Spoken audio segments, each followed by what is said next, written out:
Welcome back to the weekly news roundup. These are recorded live Fridays, 8 p.m. Eastern Standard Time. If you want to catch the show live, of course, we talk about various news topics related to privacy, business, and when it's not the holiday season and I have more battery power in my van, we'll also do some Linux news too.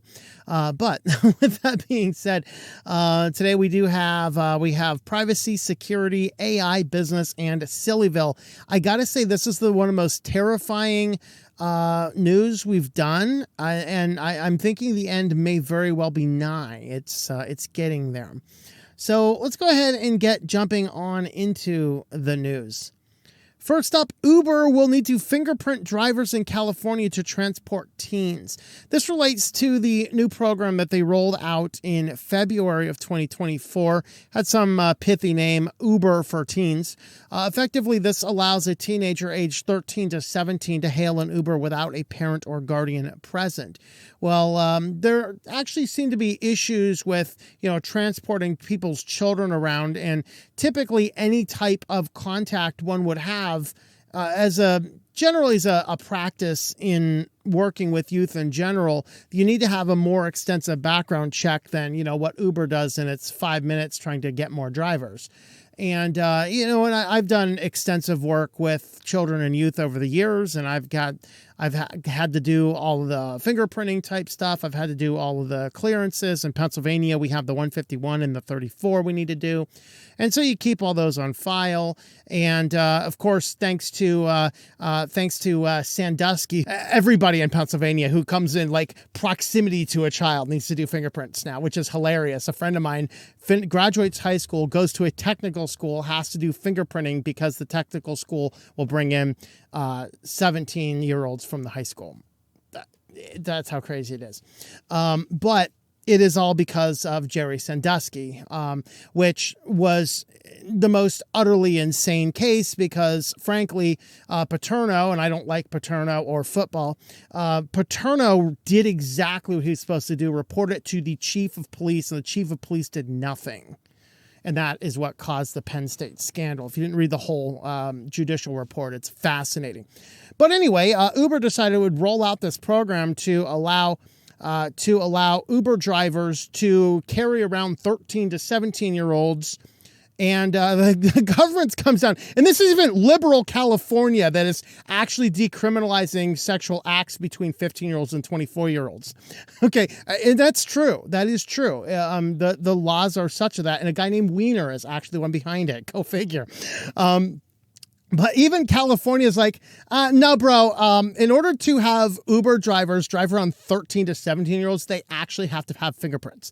So yay for California. They're actually doing a good job here. Now, a 17-year-old, I don't know, but 13-year-olds are pretty small. If you get a 13-year-old into the car with you and you're a kind of crazy pervert dude, there are potentially some issues with that. And because of those types of things, we have to be a lot more cautious when we're dealing with kids. Now, Uber has said, well, we're only using the most highest rated drivers and people with the most experience. But still California came down and said, no, you have to fingerprint these people. You have to put them through a more extensive background check than your simple, quick company background check. And I actually agree with this policy. Now, also, at the same time, if I were the parent of a 13 to 17-year-old, I would not allow them to use this service, nor if I were an Uber driver, would I sign up to allow this service. There's too many issues with working with kids that there's not already an established layer of trust and accountability with. Maybe if you have going against my general concerns of having full-fledged video surveillance in your car at all times, maybe consider it if you absolutely had to. But by and large, I don't think with Uber's track record, this is necessarily a wise program for them to do. Although they have taken some steps, and there is actually, Uber, of course, is fighting back against this, but there's actually another ride-hail system in California that's a brand new startup. It's called Hop, Skip, Drive, and this is specifically a ride-sharing service for children. But the way that Hop Skip Drive set this up is that organization, everybody has to go through the full extensive background check required to do any type of work with kids, which if you're a teacher or a substitute teacher or in at least good churches will have a good strategy for child protection policies in place, in which case they are going through a large process before they're allowed to work with kids. And that company obviously says, yeah, this is a kind of a good idea because you need to. So if I absolutely had to get some stranger to ride the kids around, I would definitely go with the Hop Skip Drive well before Uber for Teens, because everybody in that program has already been through that and have worked with kids. Now, again, it would be a last resort. So very interesting to see. But now, if this happens to roll out and they're kind of successful and they can figure it out, will this create a precedent to finger everybody involved in Uber and Lyft and things like that? That is a serious concern. And so that's an interesting one for that. All right, next up is from The Guardian. Many American cell phones data are being hacked by China.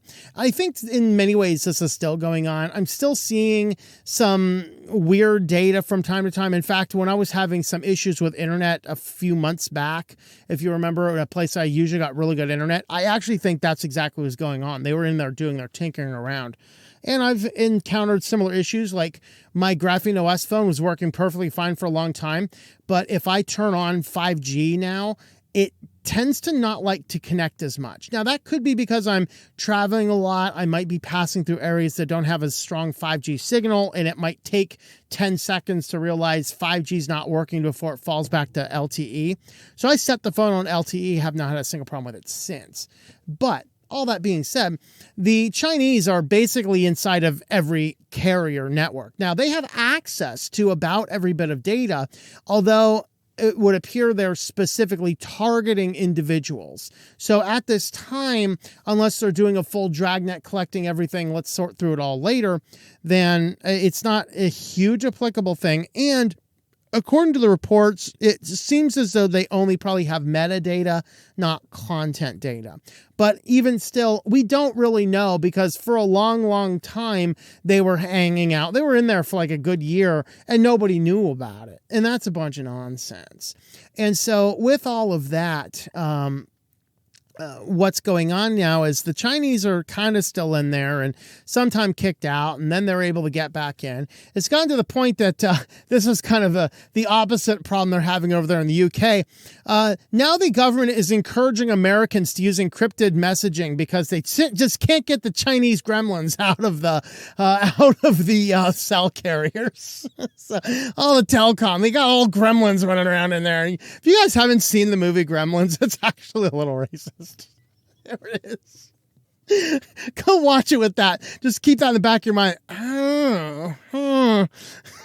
Problematic there.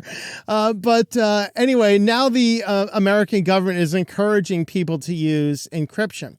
Now, this is interesting. Of course, the article here makes note of the basic ones. WhatsApp, Facebook, Signal, iMessage, that's Apple, Wire. We know there's some issues with Telegram. I don't know as much about Wire as I probably should. What's not mentioned in the article that is interesting is as Google is rolling out its RCS, and we did a video on this. This is the Android's response to iMessage. They're basically locking their protocol down, and even big carriers like Samsung can't get access to the back-end code. And so even Samsung phones are dropping their text messaging platform for Android's text messaging platform. And the big challenge with this is that even though it is encrypted at some level, all of those messages have to go through a central Google server to be delivered. That's a fundamental problem. And it's not clear if Google actually has access to that, because in their documentation for it, it appears they actually do, because there's evidence in there that they're in there screening these messages for fraud and spam and abuse of content. And if that's the case, they have access to your messages. And so Google is narrowing down the playing field, forcing everybody to use their app and then filtering all those messages through their central servers. But hey, at least it's encrypted. Only you, the person who receive it, and Google can see the content of that message. Oh, wait, who let Google into this conversation? Well, anyway, I guess it's better than the plain text one, right? But a friend of mine actually just forced upgrade up to Android 16 and said some of the other text messaging apps wouldn't even install anymore. And so that's very interesting to see. So yeah, we're actually the gremlins are in there, and we're being told now to use encryption, which is kind of the opposite of UK, who's being told we don't want you using encryption. Kind of funny. And Walmart is expanding its advertising business. This is the $2.3 billion acquisition of Vizio. And this was actually done with like raw cash. Many of these deals come in, we're going to give you stock options to equivalent to about this cost, things like that. You know, maybe we'll give you board positions. No, they come in, here's a big old pile of money. We want it all. Of course, Vizio is the maker of one of the bigger brands of smart TVs. And the Vizio smart TV they have cameras and they have microphones and they're collecting a bunch of data. Walmart is utilizing this platform in order to expand its advertising business. Effectively, they're trying to buy their way in to compete with Facebook and with Google, with advertising systems, and Amazon, of course. So they're trying to also compete in this with Amazon, Google, and Roku TV platforms. I can't remember if Vizio was the one that also was behind the, we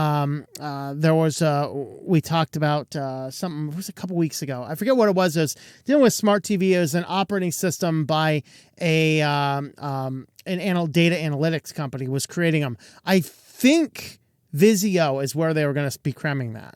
So now we have the television brand that's using the operating system developed by the data analytics company embedded in your TV. So keep them Vizio TVs off of the network. Otherwise, you are feeding the giant Walmart beast. So very interesting, folks. Very interesting. All right, and with that, let's move on over to security news next. So first up in security news, of course, Google's always telling everybody, you gotta use the Play Store. Don't be sideloading stuff. You know, my F-Droid app that I can use to install applications, every single thing on F-Droid is vetted. They actually have looked at the code with actual security people who know what they're doing. They didn't rubber stamp stuff. You see, the Google Play Store, when I see the Google Play Store, I think, well, there's a place that's hiding malware. And once again, now we have 15 specific Spyloan Android apps found on Google Play, had over 8 million installs. So 8 million people installed these applications, which were either some form of finance or budgeting or get out of debt type applications, maybe like Dave Ramsey's Every Dollar app, you know, the cheap version of that. You didn't need an account, all these things. They're all on the Google Play Store, and they're all embedded with the Spyloan Trojan backdoor. When you install the application, it's going to ask for an excessive amount of information, including your contacts, it's your call histories, all this types of thing. So it's going to collect all of your contacts and then a bunch of data from your phone and take a bunch of pictures. And then the people behind the app, they actually start blackmailing you. They'll send you back pictures of the nasty stuff that might be on your phone and, you know, your mother's phone number, and be like, if you don't do X, Y, or Z, we're going to send these pictures to this person.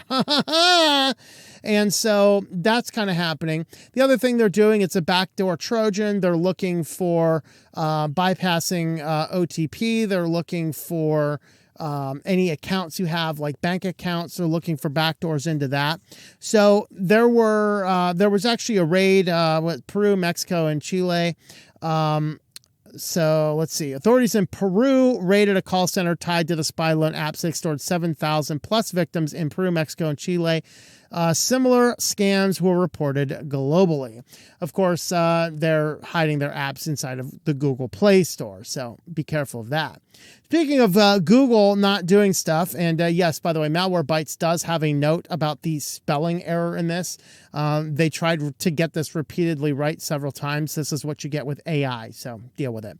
But yes, the repeat offender, though, of course, offenders are that stupid. So, but the repeat offenders, these are basically, there's this just a small number of companies that are pushing the bulk of all of these malvertising scams, pushing support scams to Facebook or PayPal or Apple, Netflix, among those. And what we're finding is that they're getting reported. Google is shutting down the ads, but they're not actually shutting down the ad company that's running the ads. And so they keep on going on, and it comes to the point where they said that the vastest majority of these are all done by the same instance. So, for instance, one advertiser had 30 reported incidents in the past 3 months, yet they're still on the platform. They're still like, I went through a 5-day process to get one of my clients' products on Google Merchant account.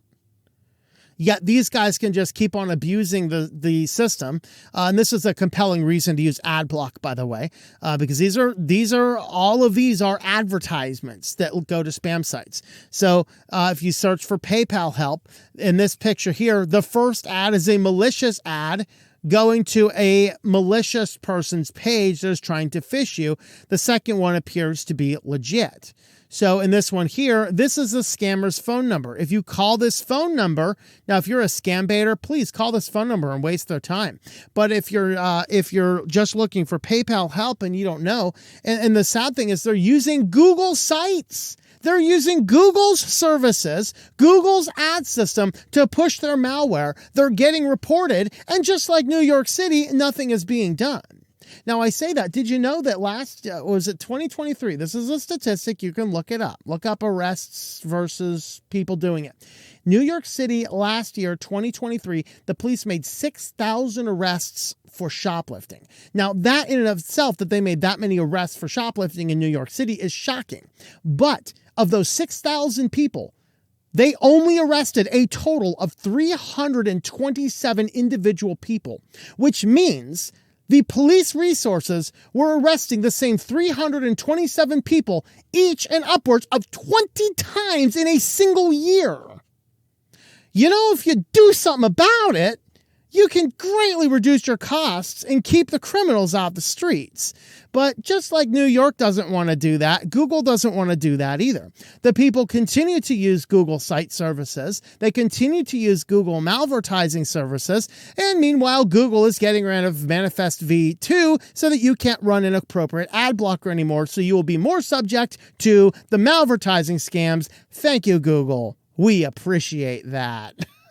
Isn't that wonderful? Now, it would be best, of course, if they let us have our ad blockers and actually block these guys. You know, a scammer comes, okay, I can accidentally put up an ad that might accidentally violate the terms. Oh, whoops, I have an ad taken down. I can get a learning experience and learn from it.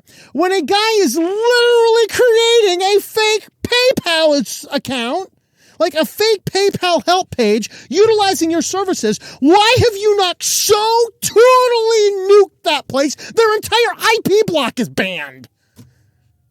But no, you can't do that. That might make sense. All right. If you want to help support the channel, we do use affiliates. Today we are highlighting Pro Writing Aid. You can use my affiliate link there, tlm.li/PWA. This is what I get to when I'm doing the editing of the short stories and things like that. It is coming. I'm having a hard time with this short story, folks. But it is coming. It is in progress. But this is actually what I use. They do have a free option. They have a premium option. They have a premium pro option. You can pay monthly, yearly, or lifetime. Using my coupon code here, you can actually get some, it looks like the 20% off applies to the yearly premium and premium pro. There's no specific discount for the lifetime or the or the monthly at this time, or for the monthly at this time, but it still does help support the channel. But you can check them out, and they are pretty good at getting a lot of catching a lot of little things. You can go in and set what type of story this is, and you can edit it to that type of story. So there's a lot of good things that Pro Rating Aid can do if you are a writer in any way, shape, or form, including your emails, blog posts, and things like that. So check them out, tlm.li/PWA. And with that, we are going to jump on over to AI news next. And first up in AI news, there is a race to make AI agents do your online shopping for you. The first one that's rolling this out is Perplexity. So Perplexity releases an AI shopping agent for the paying customers. Now, there's actually a Linux application for this. It's an app image. We were talking about the various 5 tips in Linux things. Perplexity was one of the things we looked up because it had DMGs and app images and stuff like that. But if you have a paid account for this, you can go in and you can tell it the types of things you're looking for. And you can even give it access to, Google Pay and things like that. And you can basically tell it to go look for deals. And you can come back, and it's still in super early stages, so it might take half a day, but it comes back and realizes that it can't order the toothpaste you wanted from like Walmart or something. I don't know. So, but the idea here is that AI will learn the types of things you want. You'll feed it the type of stuff, and it's going to hunt around on the internet, look for the best deals, the best prices, and automatically purchase things. Now, I would find this a little bit more useful if it didn't automatically purchase, but it goes around, scours the internet, and presents me with the direct list so I can look at it entirely. But what they're trying to do is get to the point where you can go in and you can purchase the specific items. And they were trying it out with toothpaste. He said, I chose a tube of Crest from Walmart without leaving Perplexity app. I was able to check out and seemingly purchase a toothpaste, but instead of paying Walmart, my bank statement showed it paid Perplexity's agent instead. So apparently Perplexity might be getting a small cut of this. 3 hours later, I received an email from Perplexity that its agent was not able to buy me the toothpaste because it was sold out at Walmart. Next day, I tried another tube with Perplexity's shopping agent. 8 hours later, I got a confirmation that it worked. So it's going a little slow at start, but hey, whatever, right? Anything else we can do? No, I think we can just walk to Walmart ourselves and, see what type of toothpaste is in there. And if, I'm not particularly married to Crest, so whatever. So next up, we have Google says it has made a new AI model that can identify emotions. This is kind of problematic. Now, you'll remember we covered the stories a couple years ago now. This might actually be before the Kufi Koofs. In China, they were actually making all of their train conductors, a lot of city workers, to wear these helmets that were effectively monitoring their mood and their attitude, and it might force them to go on break or report them up to their boss or things like that. And there were also some other models from some of these crazy, more dystopian WAF tangential companies with interesting things like the smart connected office, where you'd be going in and it would be detecting the brain waves and it would sync you to work with different people and stuff like that. Kind of weird things. Well, this is a little bit different, in which Google says its new AI models can identify emotions simply by looking at the pictures. Now, if it can identify it by looking at the pictures, what about looking at the video? And so with this, you can feed images into it and it will be able to tell. They basically boil it down to, I think, 8 or 6 specific emotions people feel in common. And it can identify which one of those emotions the person in that picture might. Here they are: anger, surprise, disgust, enjoyment, fear, sadness. Subsequent studies cast doubt on the hypothesis, however, demonstrating there are major differences in the way people from different backgrounds express how they're feeling. And that can be true. There are certainly some cultural differences in how you express these different emotions. However, I think that maybe the initial result, the initial thing it might be looking for, might be common universal, because it's more of a reflex than anything else. So for whatever that happens to be worth. But still, it's kind of disconcerting that Google is In fact, Google says it conducted extensive testing to evaluate demographic biases. They found low levels of toxicity and profanity compared to industry benchmarks. What this is that their model initially was saying that black people tended to be more profane. Like, oh, AI's up to its old tricks. Okay.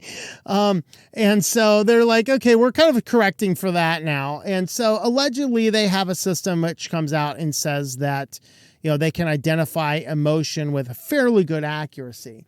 This can be kind of problematic if you're putting these emotion detecting cameras in different places.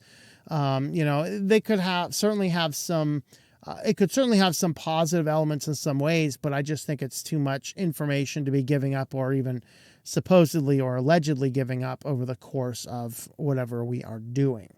So there is our AI news. So we're going to head on over to business news next. First up in business news, OpenAI is considering ads. Isn't this great? Hey, ChatGPT, tell me about this amazing thing I want to know about. Sure, but first, consider this product. Wait, what? Or is it going to try and sneak it on in? Now, the good news is Sam Altman here is not a fan of ads. He does not want to do that, and he says that they will do that only as a last resort.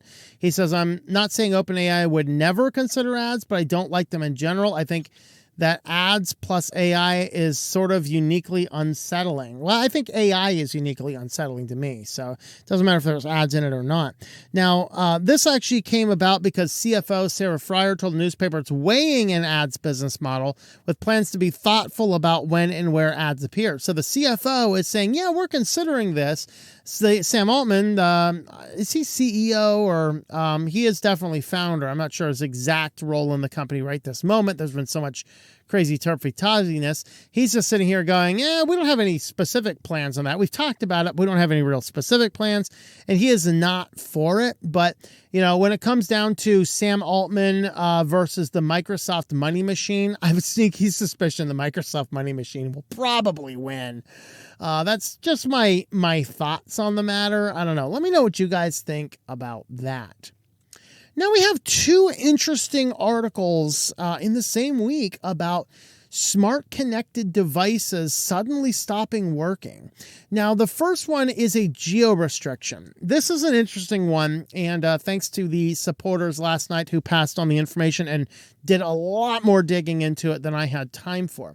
So what this is there is an inverter. Now, these are large home inverters. So remember, an inverter is something that will take DC power, like a battery bank or a solar panel generation, and it will convert that to AC power so you can plug in regular household equipment.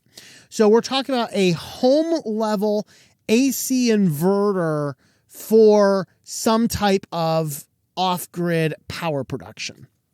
And so the company Ark is the manufacturer, and okay, I might get this wrong because this is so weird. All right, so these are related to the product created by the dye company. The dye company, like a lot of companies these days, is making unbranded products which can be branded in multiple different places. So the dye product has to be sold under certain names. In Pakistan, it's Inverex. In USA, it's Ark. And in UK, it's Sunsync. So what was happening is people were going to some contractor or whatever else and saying, hey, I want a home generator system in case of the apocalypse or a power outage or some circumstance where I might lose power that I can continue to run my house. The manufacturers would come in and they wouldn't really care as long as they have a product to put in your house. And they connect this inverter to your house and they test it and turn it on and things are working. And then they go away and you pay. And a friend of mine just put one of these in. It was thousands and thousands of dollars. Well, all of a sudden, now all of these things, you actually had to plug them into the internet and they have to ping on a server like once a month to keep working. Well, what ended up happening is people had dye branded ones, but dye branded ones are not allowed to be sold in the United States. They have to be sold by SolarArk, and SolarArk forced the dye to have a geolocation restrictor placed in there. So if it connects to the internet, it's going to do an IP check, and if it's not in the correct region, it simply shuts itself down. So now we have massive thousands of dollars worth of generators, like for a single home, thousands of dollars for a generator that is now a brick because for whatever reason, the contractor used this one instead of that one, or didn't plug it in or set it up right. And so effectively what happened is there was the company discovered that a few of these servers were out, and they issued effectively a kill command, and all across the country, people's home-based inverters were completely dying out. Now, in some instances, these are places that are hit with hurricanes a lot. These are the types of generators. If you had one in North Carolina, you're in central North Carolina, you have one of these generators, and that tears down the whole power grid out there, which happened, boom, your house can still run for quite a while on these generators. And so now we have a circumstance where an item on the grid that is literally a life-saving infrastructure device, because it's connected and has to stay connected to the internet, simply stops working. There's nothing wrong with the hardware. It's just a software toggle switch. This should be so 100% illegal. If I have purchased that product and I have set it up and it works right there when I have set it up, it should not in any way, shape, or form ever shut itself off. Done. Okay, well, which shouldn't be here? Don't care. Doesn't matter. If I go and I buy a book, I can carry that book around with me. If I buy an inverter, I can carry that inverter around. We're running an inverter right now. If you're new to this channel, I am in a mobile off-grid location. Okay. I am broadcasting this show live from a Walmart parking lot somewhere in the South Central America. And we have a battery bank that is full of DC power that is being fed up to an inverter. There is nothing in this process that needs to be on the internet. Yet this company decided to disable a bunch of people's. So the company comes out and says, well, it's unfortunate that you had the wrong thing installed.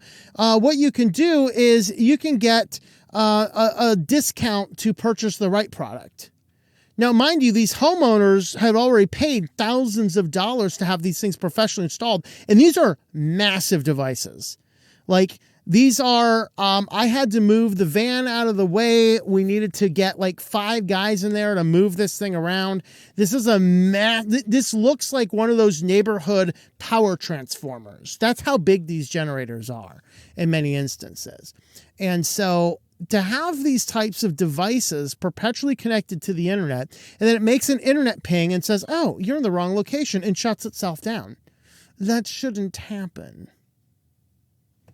The money has been traded hands. That should not happen. We need very solid regulations against this.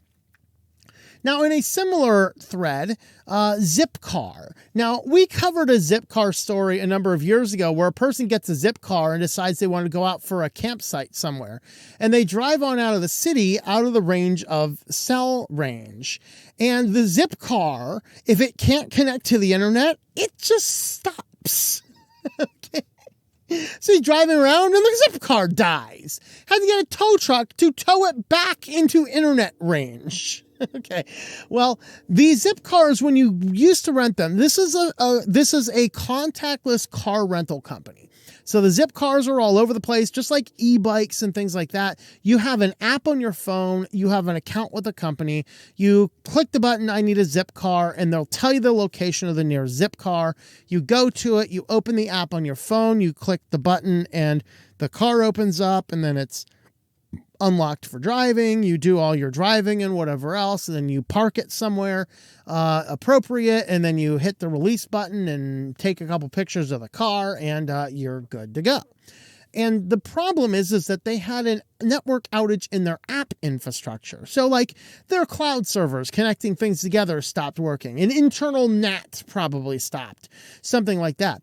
And what ended up happening is nobody could access any of their cars. Now, some people had a Zipcar and they had personal belongings in the Zipcar and were locked out of their Zipcar. Now, these cars used to come with a little tag. Oh, there it is. So they used to have one of these cards inside of it. So when you rented the car, you could open it up with the app. And then inside the car is this little zip card. You could take this card now and you could use this for all functions. It's effectively the same type of card technology they have on Teslas and a lot of other newer cars as well. So you have this card, you keep it in your wallet, and all you need to do is approach the car, touch the car, it unlocks, you sit in the car. As long as this card is on you, you push the start button, the car moves, whatever else. Well, they stopped shipping these things out because, these things just cost too much and the app was just so much easier to use. The problem is the app outage caused several people to be locked out of their cars. So once again, connected devices, the technology stops working, the entire infrastructure collapses. That is utter nonsense. So that is what Zipcar is up to. All right. Well, if you want to help support the channel, we do have a new sci-fi book out. This is my collection of short stories. This is the stories from last year that the supporters were able to read. We generally do one story a month. We did not get it out in November. It is almost done. I will shoot for finishing that and one extra one in December if I can. Of course, it's Christmas. Who knows? We will have 10 before I release the next book. If we're off a month or so, that's okay. But this book is out. It is available in print, ebook, and audiobook editions. You can find this anywhere you can buy a book online. You can have a look over the page tlm.li/code red. And I do have some purchase links over there. It's not entirely inclusive. We are on Audible now. I didn't have time to get the Audible links up yet. There's a number of places to buy the ebooks or the soft covers. Basically, if you have a favorite place you like to buy books online, you can pick the book up over there. Also, you can pick up the ebook or the audiobook version over on Patreon as well. If you are a $5 and up Patreon supporter, those are free. You can just download those. If you're a free member or a $1 member, you can purchase those on Patreon as well through your account.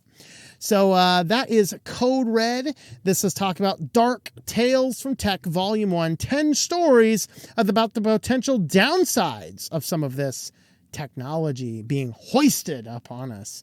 And with that, let's go to your favorite place and mine. Let's see what's going on in Sillyville. All right, first up, an Irish man faces several years in a Dubai jail after sending a ninja emoji to an acquaintance who stole his belongings. So in a very brief summary, we'll get into the details. A man broke into a guy's house, stole his belongings. Now, they were acquaintances. It wasn't like a total random burglary. But the guy, who he probably should have known more, broke into his house when he wasn't there, stole some of his belongings, and the guy was not responding to requests to get his belongings back. So eventually, in a drunken stupor, the guy sends out these two emojis. He sends a drop of blood and a ninja to the guy who stole his belongings. Now, mind you, I did not find anything in the story that happened to the guy who stole the belongings, but the guy who sent these two emojis, jail for life, baby. We are in a world that you can break into somebody's house, steal their belongings that have no consequences, but if you send a spicy meme, you're done. All right, so getting into a little bit more of the details here, there's an Irish man sent to jail. Effectively, he helped a friend of his move in the UAE, and I guess the friend had a subject ban, or somebody had a travel ban. From the UAE said you're not allowed to move in and out of our territories. I'm not sure exactly which one it was. Okay.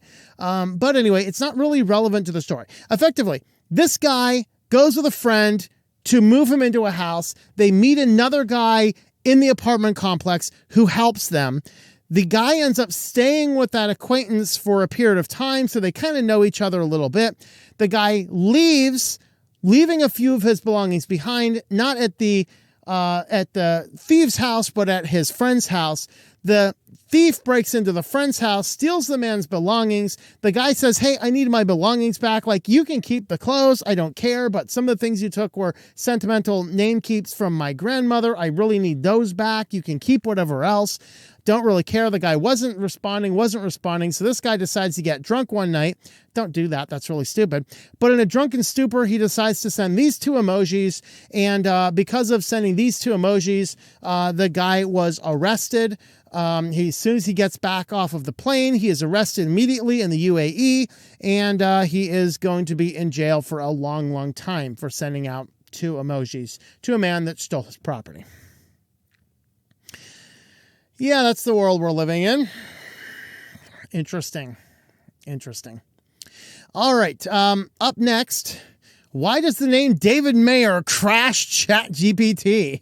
OpenAI says the privacy tool went rogue. Well, it turns out that there are a number of people that if you ask ChatGPT about them, ChatGPT has an implosion. In some cases, if you continue to ask ChatGPT about them, this name being one of them, Jonathan Turley is one of them. Few other people are them. OpenAI will actually lock your account for abusing its terms of service. Well, it turns out that all of these people, they either have lawsuits against OpenAI or they are people that have fought under the EU's law under the right to be forgotten. So the EU's laws on the right to be forgotten, if your name is up there on the internet, so you have some job and you get Google something, whatever, and you go ahead and do that, and somebody Googles your name and finds some bad thing. So this kind of started with a guy who way back in his past, like 20 years in his past, committed a crime. He went to jail, served his time. He's been completely clean ever since. But he was having a hard time finding a job because every time somebody would look up his name, they would simply find this conviction, which may or may not be relevant to the job. Now, some people might say, I would kind of like to know this, but this guy says it's impeding my ability to just earn an income.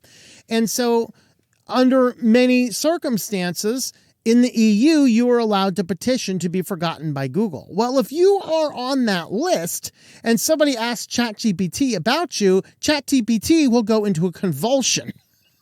And so that's kind of what's happening. So they go into the story here about these and about this man here.